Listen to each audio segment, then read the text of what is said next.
अगर तुम class 9th में हो और तुम्हें आईआईटी निकालनी है तो भगवान ने तुम्हें बहुत ही प्यारी वीडियो पे ला दिया है, क्योंकि इस वीडियो को देखने के बाद तुम्हें पहली चीज़ कोई और वीडियो देखने की ज़रूरत नहीं पड़ेगी। तुम्हें एक प्रॉपर रोड मैप मिल जाएगा आईआईटी जाने का, और तुम्हें ये भी पता चल जाएगा कि तुम्हारे आसपास जो सब लोग बोलते हैं ना कि बेटा आईआईटी जाना है तो 9 से प्रिपरेशन चालू कर दो, वो करना भी चाहिए कि नहीं करना चाहिए, समझ रहे हो? तो थोड़ा रुक जाओ, ये डिसाइड करने से पहले कि भाई 9 से पढ़ लूँ, कोचिंग लगा लूँ, कौन सी किताबें कर लूँ, ये वीडियो पूरा एंड तक देखो। ट्रस्ट मी, अगर तुमने इस वीडियो को एंड तक देख लिया तुम 95% बच्चों से आगे हो जाओगे, क्योंकि 95% बच्चों के पास एक चीज नहीं है जो आईआईटी की प्रिपरेशन कर रहे हैं, और वो है टाइम। तुम हो क्लास 9th में, तुम्हारे पास 9, 10, 11, 12 4 साल है। तो इन 4 सालों को कैसे उपयोग में लाना है, कैसे तुम्हें 9 से प्रिपरेशन चालू करनी है, अगर करनी है तो उसका पूरा रोड मैप इस वीडियो में बताऊंगा। मेरा जिनको नहीं पता, मैं तुम्हारा देवांशु भैया हूं। मैंने 2018 में आईआईटी क्रैक करी थी। करेंटली मेरे मल्टीपल बिजनेसेस भी चल रहे हैं, एंड ये मैं जो करता हूं, ये मेरा गोल है कि तुम बच्चों का आईआईटी का जो सपना है उसको साकार कराने में मैं तुम्हारी हेल्प कर सकूं। अब सबसे बड़ा सवाल, क्या तुम्हें 9th से आईआईटी की प्रिपरेशन चालू करनी चाहिए या नहीं? बहुत सारे बच्चे ऐसे होंगे जो इसके अगेंस्ट होंगे, बहुत सारे बच्चे ऐसे होंगे जो बोलेंगे कि भाई करना चाहिए। मैं तुम्हें बेसिक आंसर देता हूं, लुक एट द डेटा। जितने भी AIR 100 के अंदर टॉपर्स आते हैं उसमें से 50 to 60% बच्चे 9th से प्रिपरेशन चालू कर रहे होते हैं। तो अगर तुम 9th से प्रिपरेशन चालू करने लग जाओगे तो तुम्हारी प्रोबेबिलिटी ऑलरेडी 50% से 60% है कि तुम वो AIR 100 के बीच में आ सकते हो, ज्यादा है प्रोबेबिलिटी। तो डेटा वाइज तो यस तुम्हें करना चाहिए, लेकिन यहाँ पे एक कैवियाट है। कैवियाट मतलब क्या होता है? एक छोटा सा नुआंस है कि तुम्हें अपना बचपन नहीं खोना है दोस्त, ठीक है? IIT is very important, but ऐसा भी नहीं है कि आईआईटी के लिए इतने पागल हो गए कि अपना बचपन हमने खो दिया। अच्छी रैंक भी लेके आएंगे, बिना प्रेशर के लेके आएंगे। तो 9 से प्रिपरेशन चालू तो करनी है तुम्हें, क्योंकि 4 मेजर फायदे होते हैं। पहला फायदा, तुम्हारे कंसेप्ट पहले से ही स्ट्रांग हो जाते हैं। 11th और 12th में तुम कंसेप्ट बनाते नहीं हो, बने हुए कंसेप्ट पे प्रैक्टिस करते हो, तो दैट इज नंबर 1 फायदा। सेकंड, तुम्हें कंपटीशन की आदत लग जाती है। तुम ओलंपियाड्स देते हो, तुम मॉक टेस्ट देते हो, तो तुम 9th 10th से ही अपना एक बहुत अच्छा स्ट्रॉन्ग बेस बना लेते हो इन टर्म्स ऑफ एक कॉम्पिटिटिव माइंडसेट के लिए। नंबर 3, तुम्हारा डर खत्म हो जाता है। सबसे बड़ी प्रॉब्लम बच्चों को होती है कि 11th क्लास में आए, 10th तक कुछ भी आईआईटी का नहीं पढ़ा, एकदम से मॉक टेस्ट आने लगे, नंबर कम आने लगे, अब बच्चा डरा हुआ है कि 2 ही साल है मेरे पास, मेरे नंबर नहीं आ रहे, मेरे को कुछ नहीं बन रहा। ये डर तुम 9th में ही खत्म कर चुके हो। एंड 4th फायदा ये होता है कि यार तुम्हारी हैबिट बन जाएगी। अभी तुम लोगों की हैबिट क्या होगी? स्कूल से आने के बाद 1 से 2 घंटे पढ़ने की। लेकिन जब मैं तुम्हें बोलूंगा कि आईआईटी के लिए दिन के 10 से 12 घंटे पढ़ना पड़ेगा, तब तुम लोग बोलोगे भैया ये कैसे कर दूं मैं एकदम से? क्योंकि मेजॉरिटी बच्चे 11th में आके यही करते हैं, 10 से 12 घंटे पढ़ने की कोशिश करते हैं, फेल हो जाते हैं, क्योंकि 10th 9th में उन्हें तब पढ़ा ही नहीं था। तो हैबिट फॉर्मेशन होगी तुम्हारी। तो ये मेन 4 फायदे हैं जिसके वजह से हमें 9 से प्रिपरेशन चालू करनी ही है, बिकॉज तुम्हें अगर टॉप 100 में आना है तो 9 से प्रिपरेशन चालू करनी पड़ेगी, unless you are a very very smart kid. हमने ये कंसेप्ट क्लियर कर लिया कि 9 से प्रिपरेशन करनी क्यों है। अब कैसे करनी है प्रिपरेशन भैया, ये तो बताइए आप। तो अब मैं तुम्हें बताने वाला हूं 4 सिंपल स्टेप्स में। हर स्टेप का एक अलग मतलब होगा जिसको तुम्हें प्रॉपरली ध्यान से सुनना है। तो पेन पेपर ले लो या फिर बहुत ध्यान से सुनना। अब वो चारों स्टेप्स करनी है। कुछ उसमें से क्लीशे भी लग सकती हैं तुम्हें, लेकिन बहुत जरूरी है, तुम्हें आगे जाके बहुत फायदा होगा। पहली स्टेप, एनसीईआरटी को मत भूलो। एनसीईआरटी 100% कंप्लीट करनी है। अब तुम बोलोगे यार इतनी देर भैया ने रुकवाया मेरे को और ये एनसीईआरटी बोल रहे हैं। रुक जाओ, 3 स्टेप और है, वहां पे तुम्हारा दिमाग फट जाएगा। लेकिन सबसे पहले अपनी फाउंडेशन स्ट्रांग होनी चाहिए। 9th क्लास और 10th क्लास की एनसीईआरटी तुम्हें रटी होनी चाहिए। नॉट इन टर्म्स ऑफ कि यार मुझे याद है, but in terms of conceptual तरीके से तुम्हें सब कुछ रटा है कि कॉन्सेप्ट तुम्हें आते हैं, तुम्हें हर चीज समझ में आती है। बिकॉज देखो, तुम अभी 9th क्लास में हो, जेई के लिए physics chemistry maths 3 main important subjects हैं, तो उनके एटलीस्ट तुम्हें हर एक चीज एनसीईआरटी की अच्छे से आनी चाहिए। तो सबसे पहली चीज, एनसीईआरटी को मजबूत करना है, एनसीईआरटी को स्ट्रांग करना है। बहुत सारे लोग क्या करते हैं, 9th क्लास में जाके फ्लैशी मॉड्यूल्स उठा लेते हैं कि भाई मैं इस कोचिंग की मॉड्यूल लगा रहा हूँ, मैं उस कोचिंग की मॉड्यूल लगा रहा हूँ, तू तो एनसीईआरटी लगा रहा है।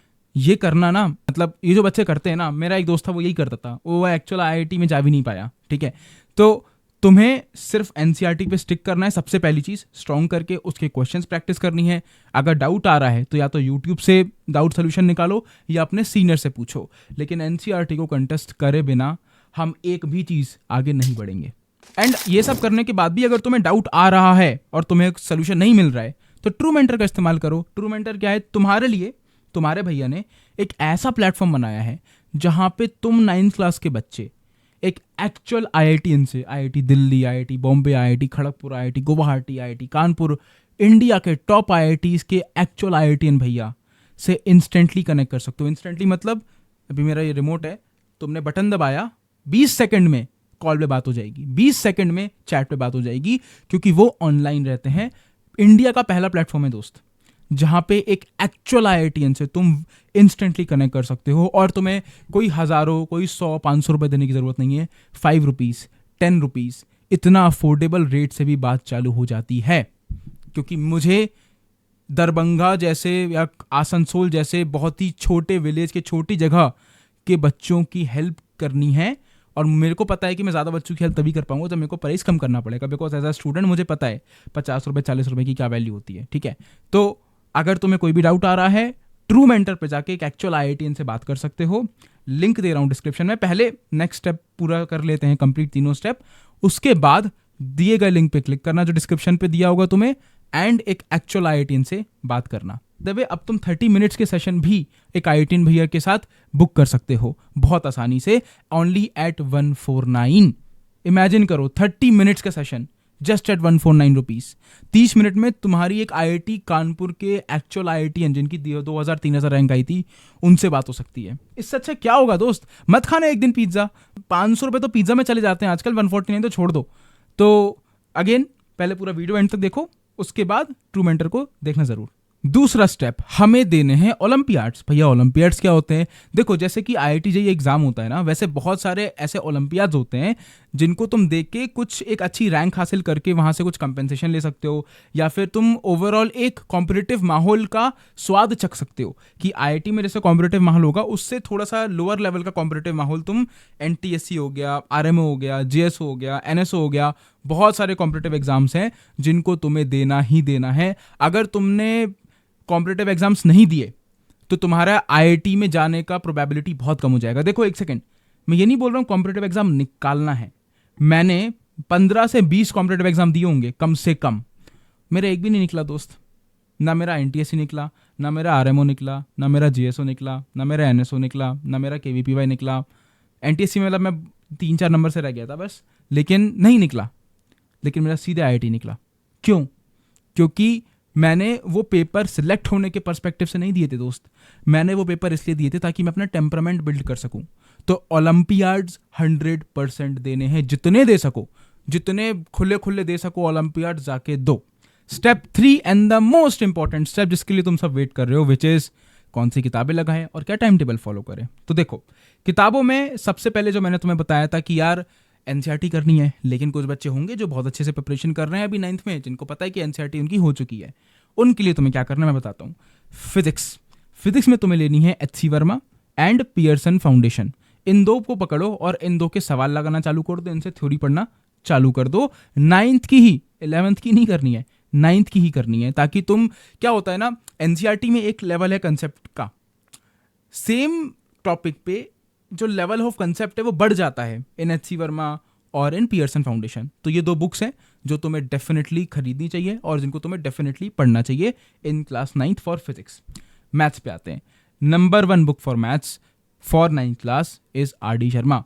तुम्हें कोई क्रोटोव और ब्लैक बालाजी इन सब पे भगने की जरूरत नहीं है, ट्रस्ट मी, आर.डी. शर्मा कर लो, तुम्हारी 9th सुधर जाएगी। मैंने 9th और 10th में आर.डी. शर्मा करी थी, 10th में 10 CGPA लेके आया था, 9th में 95% से ऊपर थे। क्यों? क्योंकि मेरे को जो वो बुक थी ना, इतनी प्यारी बुक है ना आर.डी. शर्मा, उसमें इतने सवाल हैं, तुम, इतनी मोटी बुक है पहली चीज तो वो, और उसमें तुम्हारे पूरे कंसेप्ट क्लियर हो जाते हैं। इतने सवाल है, तुम्हारे पास कोई कंसेप्ट बचता नहीं जो तुम्हें क्लियर ना हो पाए। आर.डी. शर्मा करनी है तुम्हें अपार्ट फ्रॉम एनसीईआरटी। इसके अलावा अगर कर पाओ तो कुछ ओलंपियाड्स की बुक वगैरह आती है, मैं नीचे लिंक डिस्क्रिप्शन में दे दूंगा, वो एक बार कर लेना। बट मेरे से पूछोगे मैथ्स के लिए RD. Sharma is enough for class 9th and preparing your concept for JEE. देखो भूलेंगे नहीं हम, आईआईटी के लिए वीडियो देख रहे हो तुम, तो जो सारी किताबें बता रहा हूं ना मैं, ये ना कि सिर्फ तुम्हें 9th में बहुत हेल्प करेंगी, ये तुम्हारा बेस बनाएंगी फॉर आईआईटी। केमिस्ट्री के लिए कौन सी बुक कर सकते हैं हम लोग? फर्स्ट इज एस चांद। एस चांद मैंने खुद पढ़ी है, बहुत ही प्यारी बुक है, मुझे बहुत अच्छी लगी एस चांद, कंसेप्ट वाइज भी और क्वेश्चन वाइज भी।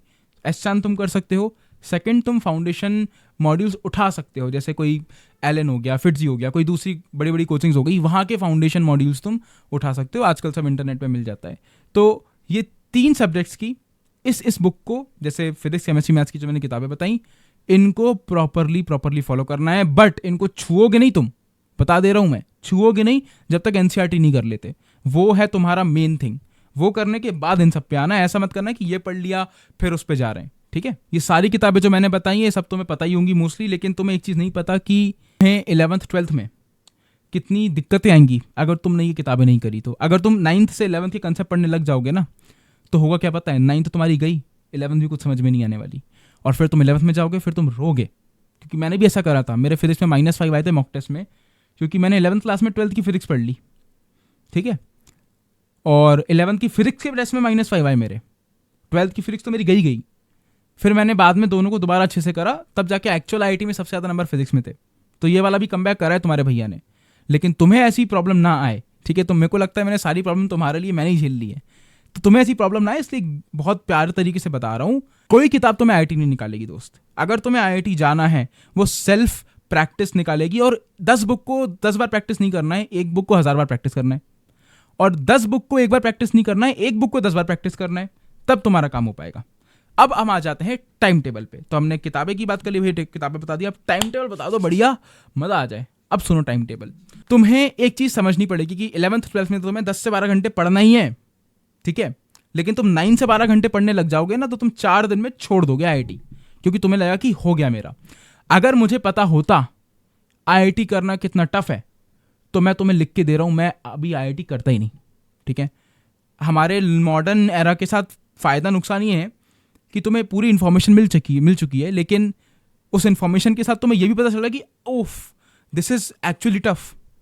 तो पहली चीज तो तुम्हें एकदम से स्टडी आवर्स 12 घंटे नहीं करने, ठीक है, वो करोगे 4 दिन में छोड़ दोगे। हमें प्रोसेस को एंजॉय करना है। तुम किसी भी चीज को 4 साल लगातार नहीं कर सकते अगर तुम उसको जेन्युइनली एंजॉय नहीं करते हो। बेसिकली मैं तुम्हें यह बता रहा हूं कि टाइम टेबल के नाम पे तुम्हारा जो टाइम टेबल है ना उसको सेम रखो, उसमें ज़्यादा कुछ चेंज मत करो। सिर्फ 2 घंटे एक्स्ट्रा निकालो रेफरेंस बुक्स को करने के लिए, एंड 30 मिनट्स एक्स्ट्रा निकालो फॉर डाउट सॉल्विंग। मतलब तुम्हें दिन के 2.5 घंटे एक्स्ट्रा पढ़ना है। अगर तुम स्कूल से आके 2 घंटे पढ़ते हो तो तुम्हें 2.5 घंटे एक्स्ट्रा निकालने हैं। अगर तुम स्कूल से आके 3 घंटे पढ़ते हो तो भी तुम्हें 2.5 घंटे एक्स्ट्रा निकालने हैं। अगर तुम स्कूल से आके 1 घंटा पढ़ते हो तो भी तुम्हें 2.5 घंटा एक्स्ट्रा निकालना है। Main thing is at least for the next 30 days तुम्हें 2.5 आवर्स एक्स्ट्रा निकालना है, नो मैटर वॉट। तो तुम 1 मंथ के लिए प्रैक्टिस करोगे, एंड उसके बाद इस 2.5 आवर्स को हम बढ़ाएंगे 4 आवर्स पे। तो तुम फिर 4 घंटे प्रैक्टिस कर रहे होगे just for IIT per day.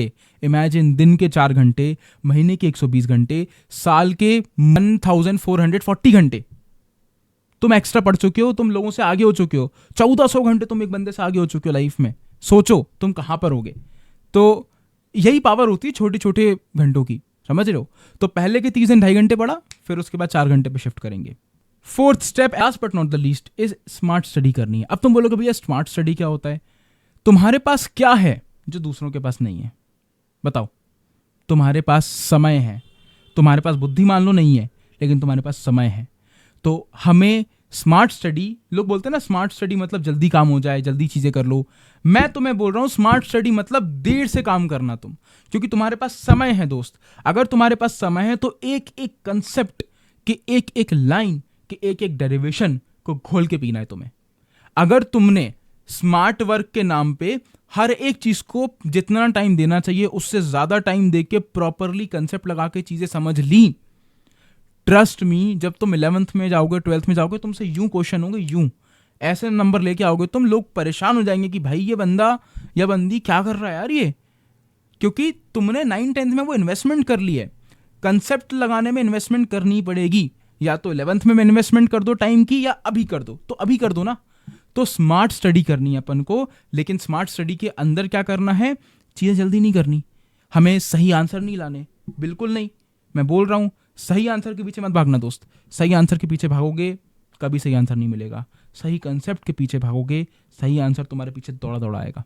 और जब तुम इस तरीके से स्मार्ट वर्क करोगे ना, सो कॉल्ड स्मार्ट वर्क, तो पहली बात तो तुम्हें मजा आएगा, क्योंकि तुम हर एक कंसेप्ट को समझ रहे हो। हर एक कंसेप्ट के रियल लाइफ एप्लीकेशन पे जाओ, उसको समझो कि इस कंसेप्ट का रियल लाइफ एप्लीकेशन क्या है। तो तुम नहीं पढ़ोगे लेकिन आगे पढ़ोगे, बर्नौली प्रिंसिपल का रियल लाइफ एप्लीकेशन क्या है। तो जब तुम चीजें पढ़ोगे तो तुम पहली चीज तो बर्नआउट नहीं होगे, तुम्हें इंजॉय करोगे तुम इस प्रोसेस को, क्योंकि तुम एक एक चीज़ का रियल लाइफ एप्लीकेशन देख पा रहे हो एंड तुम्हें मज़ा आएगा इसमें। मेरा मेन गोल है पढ़ाई को मज़ा बनाना तुम्हारे लिए, नॉट कि एक ऐसी स्ट्रैटेजी दे दूँ जिसको तुम रो रो के फॉलो करो, हाँ मेरे को आईआईटी निकालना है, आईआईटी निकालना है। उससे आईआईटी नहीं निकलेगी दोस्त। निकालना है तो प्रॉपर इंजॉय करके पढ़ना पड़ेगा।